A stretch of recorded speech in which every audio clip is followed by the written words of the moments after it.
great cake. Just wanted to say hi. Thank you. Yeah. Hey, holding up, right? Oh, yeah. Hi, Brad. Hey. How are you?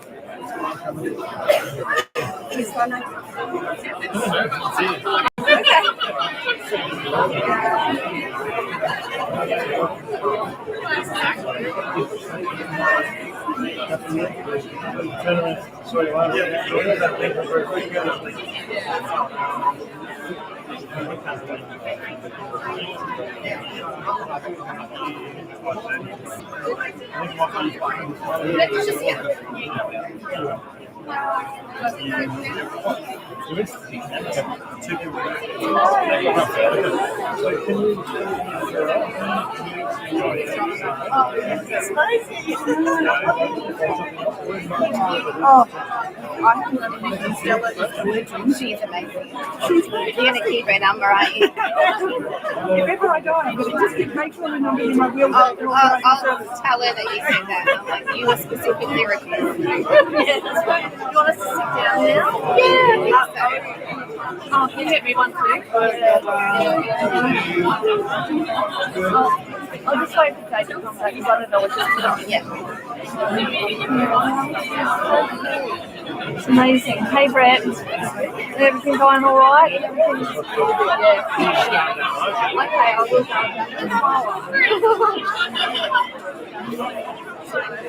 Did you get it?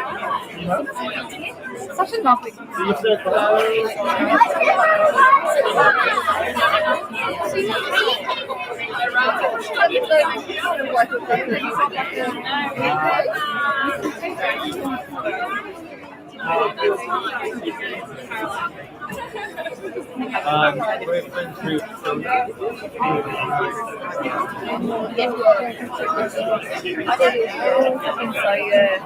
Well, actually, no, don't think of it.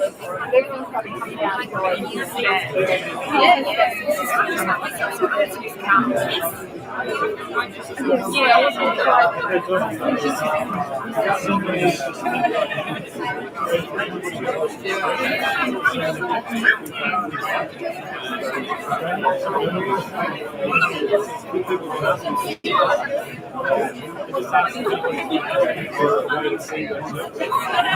Oh, and you set up.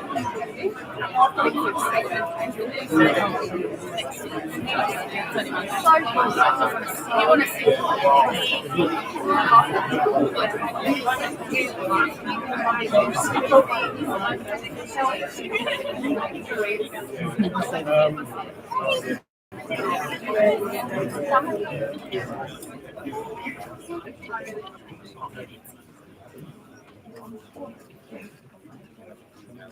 Try again.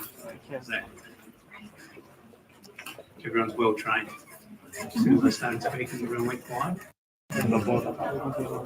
Now, as far as seating, I think there's still maybe a few down in the front here.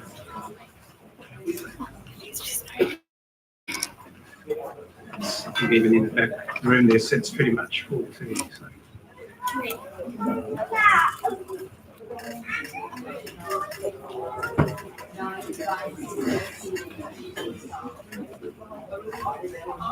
Well, you know that you're well loved when it's standing room only. And so on behalf of the Gilbertson family, we just want to say thank you very much for being here. We really appreciate it. And if it's your first time here at a Kingdom Hall, and perhaps you find yourself in somewhat unfamiliar circumstances, well, we want to say you're just with friends, just relax. And we really appreciate the fact that you've taken the time to be here this afternoon. Respect and love to Dianne and just to let you know about how the arrangements for this afternoon, we're going to sing a song together, after which we'll spend a few moments considering Dianne's life and some of the things that were important to her, some milestones that in her life that really went a long way to defining her as a person and the person that we came to know and love. And then there's going to be a slide presentation that the family's put together, and then a closing prayer. Now, also just to let you know, after the final prayer, there's going to be some refreshments. us after that prayer. So you're more than welcome to stay if you're able and enjoy some time together. So just to begin, as we said, we'll begin with a song, and then we'll spend a few moments talking and reminiscing about our dear sister. But the song that we'd like to sing together is a lovely song based on Revelation chapter 21. It's song number 139, and it's entitled "See Yourself When All Is New." Song number 139.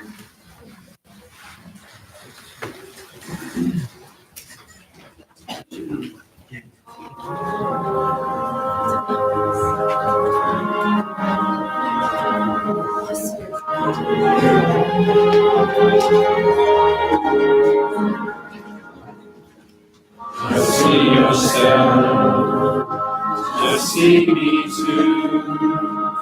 Just see us all in a world that is new. Think how you'll feel, how it will be. To live in peace, to be truly free. No evil one will then prevail. Who by our God cannot ever fail. The time will have come for a new earthly start. The song of the praises will pour out from our hearts. We thank you for by the rule of your Son.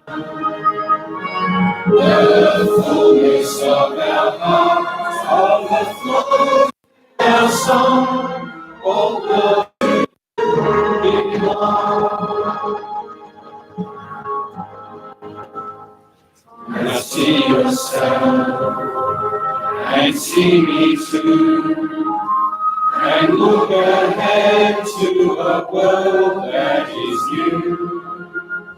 No sight we see, no sound we hear, will cause alarm or give rise to fear. All has come true, just as he said. Now over mankind his tent is spread. He now will awaken those sleeping in death. Their voices will join us with every grateful breath. We thank you, our God, for all you have done. All things are new by the rule of your Son. The fullness of our heart overflows in our song. Oh, glory and honor and praise to you belong.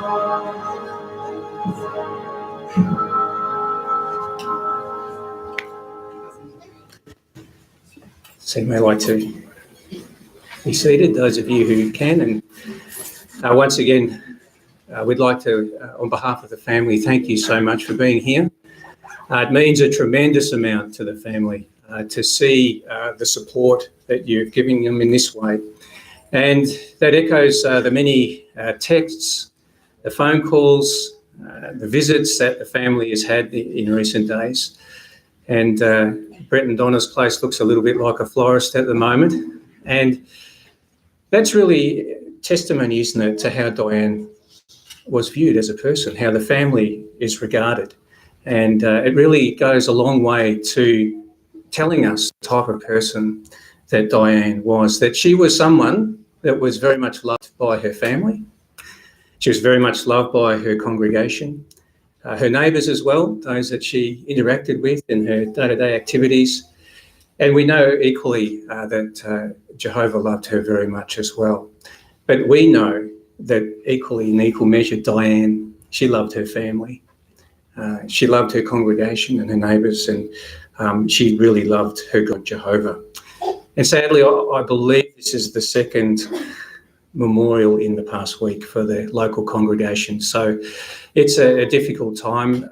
It's hard to deal with, and it's very sad. And we have to acknowledge that it's difficult, that it's hard to deal with these things. And really, as individuals and as a congregation, we're the lesser for not having them with us any longer. And life is certainly, we're the poorer for it. But when we got that news that Dianne had passed away, perhaps like many of us, myself, you start to think back about, and you start to immediately, it's almost human nature to start reminiscing about the things, your relationship with that person and with Dianne. And for some, that relationship was very deep, was very intimate, like the family, of course. And for others, it may have been the fact that Dianne displayed an act of kindness towards you. It may not have been anything that significant in that sense. However, because of that act of kindness, it touched you, and you felt inclined and motivated to want to come and show your support to the family in this way. And again, we'd like to really express our appreciation for how much that means to the family. So, how would you describe Dianne? There's a few smiles straight away, so we take that as a good sign. But what were some of the qualities about our sister, our wife, our mother, that we can recall? Well, firstly, one thing that struck you when you first met Dianne was her elegance. Would you agree? She was always immaculately dressed. The hair, I don't think was there ever a hair out of place? I don't think so. At any time, she was always just beautifully, immaculately and beautifully dressed. However, she wasn't afraid of hard work, was she? Because I don't think there's too many women that could say at the age of 56 that they became employed or gained employment as a builder's labourer. But that's what Dianne did, and she enjoyed that physical work. So she was a very industrious person. She enjoyed being outdoors. She enjoyed being in the garden. She enjoyed water skiing too, apparently, so I'm told. But other qualities that stood out to those who knew her well was the fact that she was a fiercely loyal person. She was very loyal to her husband, John. She was very loyal to her family, and she always wanted the best for them. She was a strong and principled woman, and she spoke her mind. And there's a few smiles here. It's a bit like myself. I too, on a number of occasions when she was in Caulfield, if she felt so inclined to let me know about a few things, she didn't hesitate. And she told me, gave me some advice. And there were tears, but I managed to hold them back until Dianne had turned away and grabbed a tissue and sort of pulled myself together. But Dianne, only joking, by the way, that's not true. But Dianne had an ability to get people to talk. And this was especially evident in the public witnessing. So as you may know, Jehovah's Witnesses not only go door to door, but we have arrangements to have what we call literature carts in public areas. And that was something that John and Dianne enjoyed doing very much. And particularly in Douglas Street, Noble Park. Now, I don't go down Douglas Street, Noble Park very often, but apparently there's a few interesting characters that frequent Noble Park. So you can imagine, here's this immaculately dressed woman, hair just perfect. And there she is standing at the literature cart there in Douglas Street in Noble Park. And in fact, she was so striking that quite a number that would come past actually referred to her as Lady Di. Quite appropriate. And so there were those that you would say perhaps be described as ones that were battlers, you might say. Some might have looked down upon these ones. They were a bit rough around the edges. We might call them rough diamonds. And it didn't intimidate Dianne. She was able to engage with these ones and develop a rapport with these ones. And just to relate a brief experience, I'm not sure if he's here, so I'll just won't name the name. But this gentleman Apparently he was a bikie, was a bikie, had a pretty fearsome appearance about him, pretty intimidating. John's nodding, yep, he was very intimidating. And I think he had some strong opinions perhaps initially. But what Dianne was able to do, because she had this ability to get people to talk, she was able to establish a rapport with this man. And then as time went on, he really changed his tune. And he would actually often be a regular visitor at the stand. So we went from this intimidating individual to someone who would frequently come past and have a chat to John and Dianne, and even be quite, I suppose, defensive or protective of that arrangement down there in Douglas Street. So that really tells us a lot about Dianne as a person. And that's the person we came to know, me personally. But it's also interesting to perhaps look back at some key milestones or key events in that person's life to understand, well, how did they become the person that we knew? And what were some of the things that were pivotal in their life that made them the person that they were? So just to provide some background in as to Dianne's early life and other experiences. Dianne was born in country South Australia and was the eldest of 4 daughters. But it's sad to say that tragedy struck very early for the families, and unfortunately Dianne lost, she herself was very young, but she lost her 2 sisters in a car accident at a very early age. And also, unfortunately, due to circumstances, she was raised by her loving grandmother, Ivy. And so you could really say that life was off to a pretty challenging start for Dianne. And when I learned of this information, I thought of a saying that came to mind. You may have heard it. And it goes something like this, that there are 2 people behind bars, and you may have heard it. One looks down and sees the mud. The other looks up and sees the stars. And what is the point of that saying? Well, what it's trying to convey is that in life you can have 2 people that are in very similar circumstances, and yet one person perhaps gets defined by them, can't get around them, can't escape them, and it continues to perhaps define who they are for the rest of their life. Whereas another person takes a positive view of those circumstances. They don't let those circumstances hold them back from doing what they or achieving what they would like to achieve in life.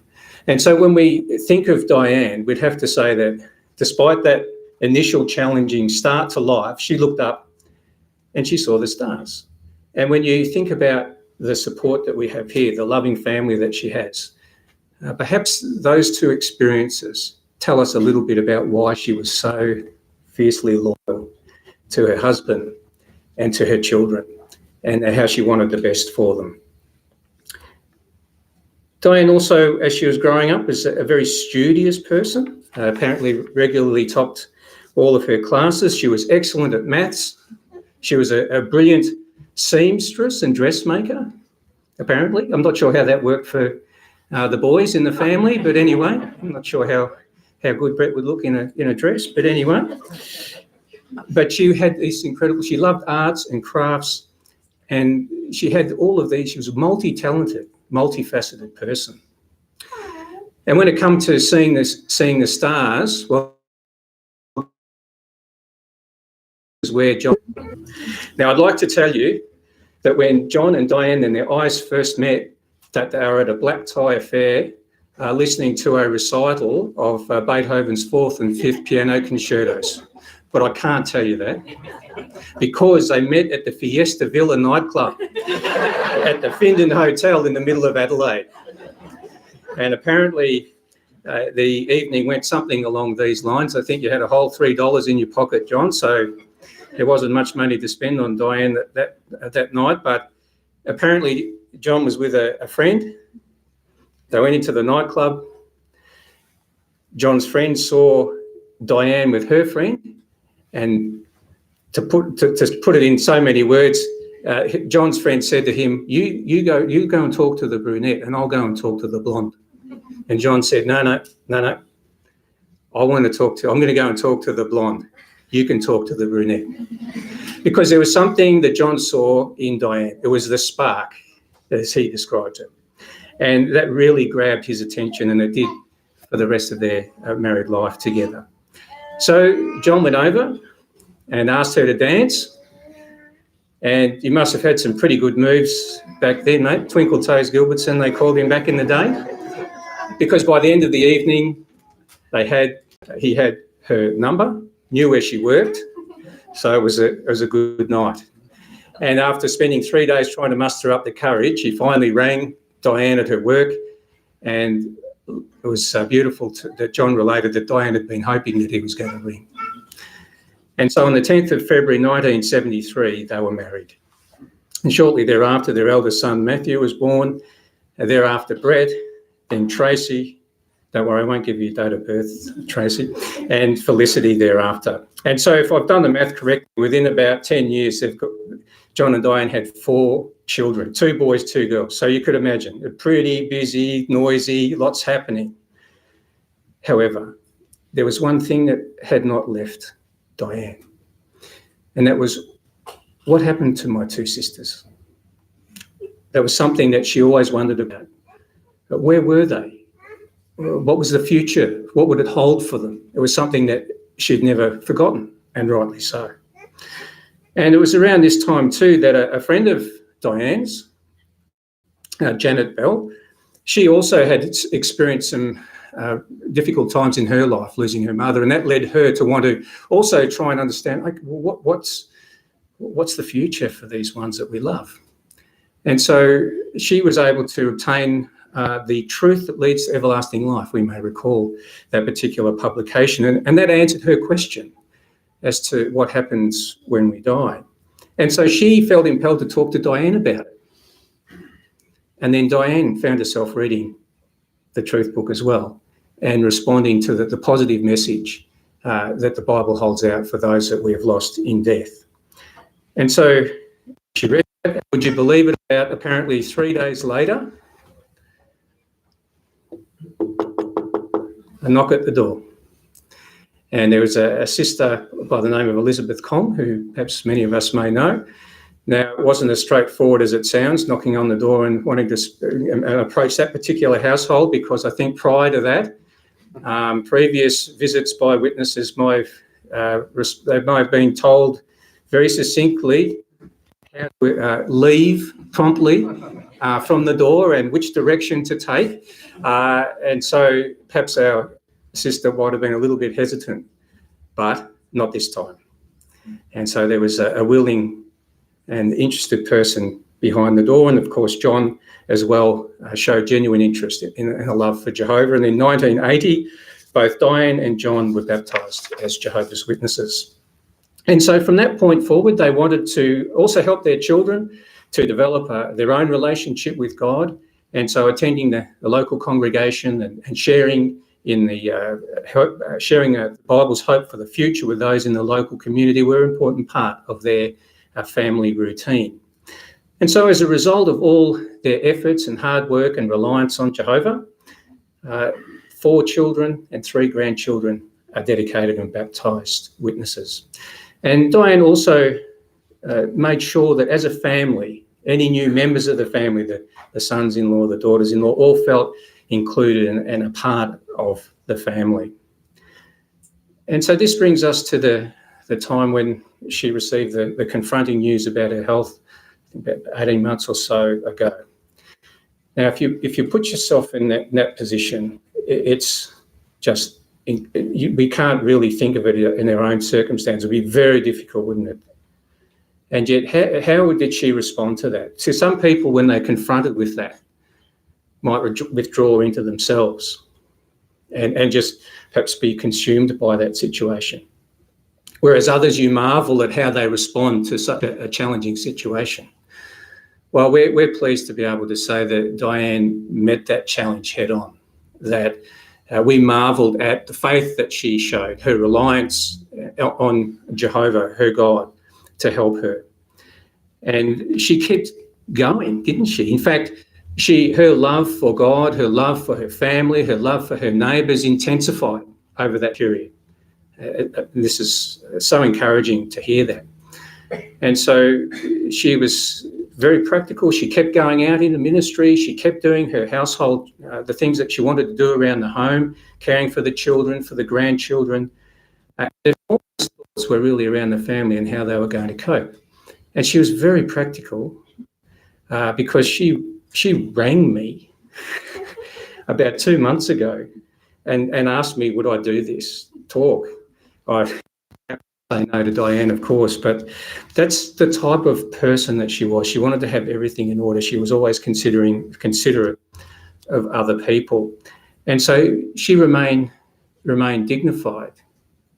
She continued to care for others and show insight in looking out for others, despite the fact that she was really facing such a difficult situation. In fact, the family even had at our recent international convention, apparently 5 interested people come along to the international convention. And Dianne herself, when you think it was only, 3 weeks ago, Dianne herself even made it to some of the sessions. So that's a testament to her as a person, her love for people and her love for her family and for, of course, Jehovah God. So we can truly say that Dianne was a person who, from a difficult start, she experienced many blessings and close relationships. But of course, of all the close relationships that she enjoyed, it was her relationship with Jehovah that was the closest. And she knew that everything that she had, all the things that she'd experienced as a wife, as a mother, as a grandmother, were all because of him, and that her future also lay in his hands. So we'd just like to share with you for a few moments some of the scriptures, some of the Bible truths that really helped comfort Dianne as she was dealing so well with this challenging situation. And we'd just like to spend a few moments looking at those. And in fact, one of the key truths that she realised and believed in very strongly was the fact that death was not originally part of God's purpose for mankind. And when you look to the first book of the Bible, in the book of Genesis, it describes why we're here today. It actually brings us right to this very day. Because of the first man, Adam's disobedience to God, sin and death entered into the world. She knew this was never part of God's original purpose. And she believes strongly, however, that whilst this is the reality in this system today, we would have to say we'd be much rather be talking to Dianne than about her at the moment. But Dianne also knew from her study of the Bible that it will not always be this way. And we'd like to share with you a scripture in the final book of the Bible, or the last book, I should say, Revelation chapter 21. And we see what happened in the beginning with Genesis, and here we have now the conclusion, when God has realised his purpose for the earth, for mankind, for humanity. And so I could invite you to turn your chapter 21 and verse 4. And you notice, just to provide some context, in verse 3 it tells us that the tent of God is with mankind, or we're thinking about heaven in this context. We're actually talking about the earth, and God's protective tent is being with mankind. And notice what the effect will be when this time comes in verse 4. And referring to God, it says, and he will wipe out every tear from their eyes, and death will be no more. Neither will mourning, nor outcry, nor pain be any more. The former things have passed away. So the Bible clearly teaches that there will be a time where death will be a thing of the past. The emotions that we're feeling right now, they'll be gone. There'll be no reason to feel. And that was a truth that was very close to Dianne's heart. It was something that motivated her to want to share what she knew with others in her community. And no doubt it comforted her as she thought about her own circumstances and future. And whilst the Bible describes that future time where there'll be no more death, what about those who have died? And what about the condition of the dead? What can the Bible tell us about that? Well, if we could just perhaps answer both of those questions by drawing on an experience of Jesus. It was a very deeply personal experience that he had, and even those who perhaps aren't overly familiar with the Bible may have heard of the man Lazarus. So this is in regards to his sickness, his death and resurrection. And we can draw some very comforting thoughts about what happens when we die, what condition are we in, and what hope is there for those that we've lost. And if we could just open up to that account, that Bible account in the book of John chapter 11, and notice how Jesus described, so to provide the setting for you, Lazarus has died and Jesus is on his way to the family. And in John chapter 11 and in verse 11, notice how Jesus describes the situation in terms of talking to his disciples. So in verse 11 of John chapter 11, Jesus said, he added that Lazarus, our friend, is fallen asleep, but I'm travelling there to awaken him. Now, the apostles, they didn't understand what he meant. And they said, well, if he's sick, he'll get better, if you read those subsequent verses. But notice in verse 14, Jesus plainly said, Lazarus died. So our Lord Christ Jesus, he clearly likened death to being in a sleep-like state. But in addition to that, in verse 25, there was a hope for those who had fallen asleep in death. Because in verse 25, Jesus said these profound words, where he said, I am the resurrection and the life. The one who exercises faith in me, even though he dies, will come to life. And so it's these two things that we put faith in, all, of course, on the basis of Jesus' own ransom sacrifice and resurrection. That our sister, Dianne, she's asleep, along with her two sisters.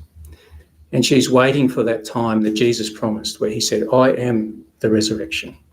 That there will come a time, God's time, and he'll bring these ones back to life, not in the world that we have grown up in the world that we've read in Revelation chapter 21 and verse 4. And that's a wonderful prospect to think about.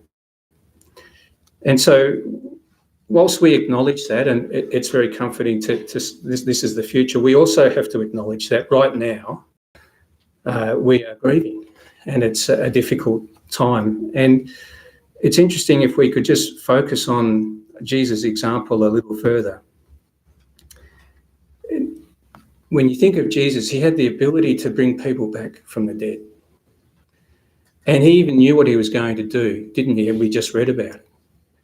And yet in verse 35, when Jesus saw the emotion, saw Lazarus' sisters and how distraught they were, how devastated, when he saw how those around him, or those around them rather, were also devastated at what had happened to Lazarus, he saw the situation. And it is a very profound verse, because in verse 35, what does it say? That Jesus gave way to tears. So we believe in a similar circumstance was overcome with emotion. And it's comforting to think too that Jehovah God and Christ Jesus are not impassively observing these sorts of situations and going, oh, well, I've got everything under control. No, they're emotionally involved too. They feel it. And they keenly feel the loss of our sister. And friends, it's sometimes at times like this we wonder, oh, what can I say? Well, we know there's no magic words. There's nothing, no phrase that's going to make everything better. But can we please encourage you, don't let your hesitancy or don't let your concern about that stop you from reaching out to the family in the days, weeks, months and years ahead, because it's by our actions, it's by the things that we can do, just like Dianne, those small acts of kindness, that our Father Jehovah can help and encourage the family. And so when we think about what we've talked about this afternoon. What can we take away from this discussion? Well, it does remind us, doesn't it, about the brevity of life. It gives you opportunity to reflect on your own life, and you consider the faithfulness, the loyalty, the love of our sister Dianne. You can see her standing room only. It's so encouraging for the family to see that. But you think, well, what about me? Is there a pause for reflection for myself? How am I going?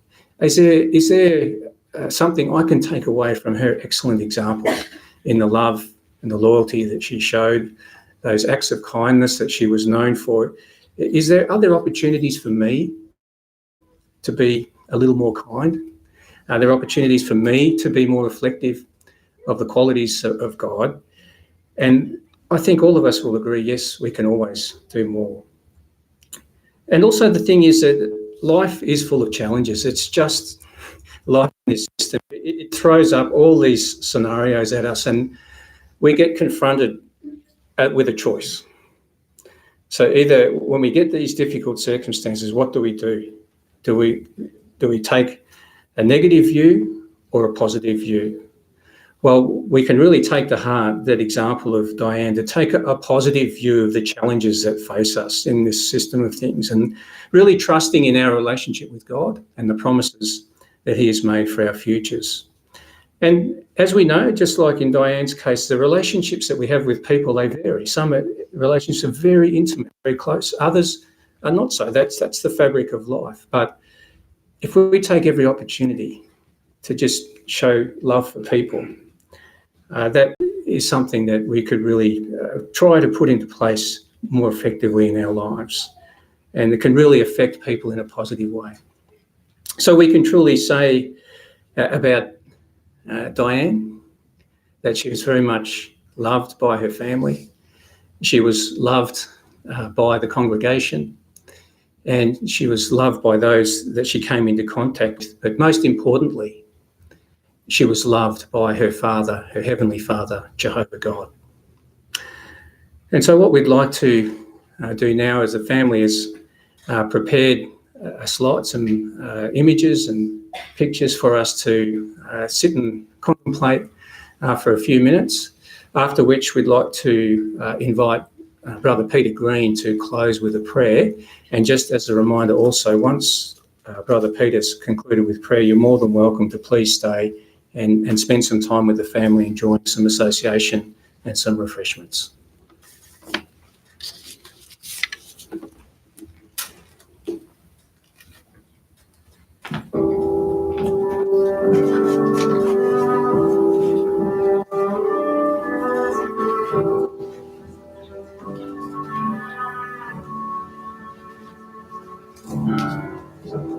Times I felt scared inside, only looking for a place to hide. The world made me feel different. Now I hold my head up high. He said he'd be my confidence, that he'd come to my defense. His love I can't deny, 'cause he gave me courage when I was feeling weak. Courage when I could not speak. Courage in my darkest night. Courage to stand up tall. Courage to face it all. Courage to trust him with my life. So hope is always by my side. He walks with me to help me see his ways are always right. Hope is always by my side. He'll take my hand, help me understand it's worth the sacrifice. You are not alone. Even far away from home, he'll be your guide. He will pick you up even when you think you've had enough and make you strong and wise. 'Cause he'll give you courage when you're feeling weak, courage when you cannot speak, courage in your darkest nights. Courage to stand up tall, courage to face it all, courage to trust him with your life, Jehovah's always by our side, always, always. Jehovah's always by our side. He walks with you and me to help us see his ways are always right. Jehovah's always by our side. He'll take our hand, help us understand it's worth the sacrifice. He gave me courage when I was feeling weak, courage when I could not speak, courage in my darkest night, courage to stand up tall, courage to face it all, courage to trust him with my life. Jehovah's always by our side, always, always. Jehovah's always by our side, always, always. Jehovah's always by our side.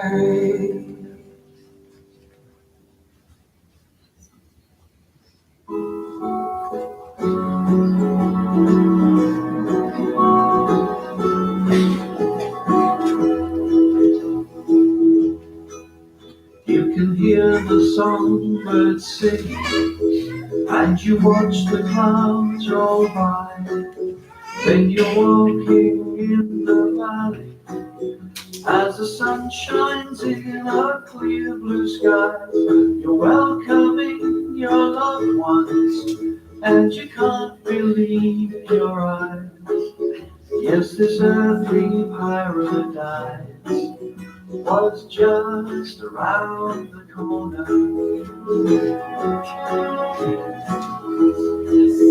There's a house down in the valley and a house high on the hill.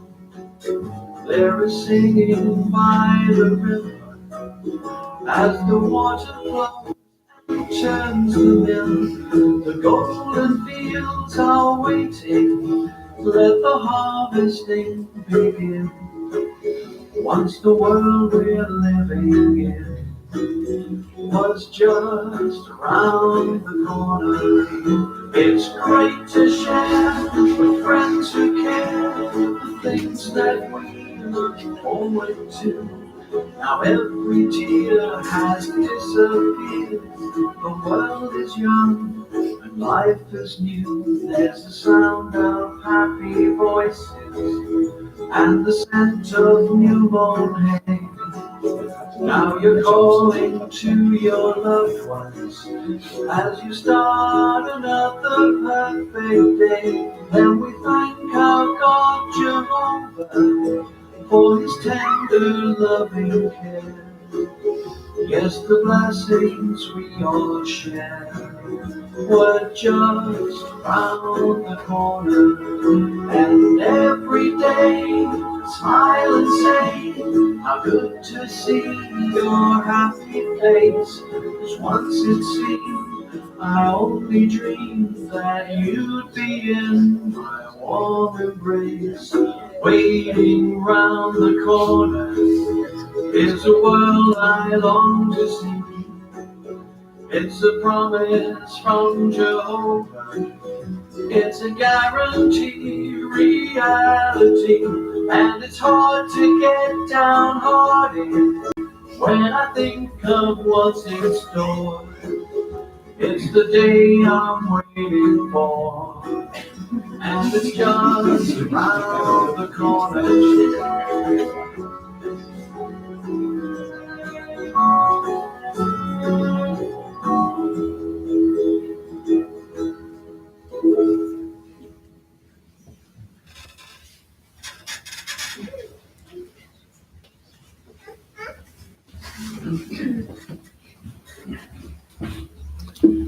Just like to close in prayer.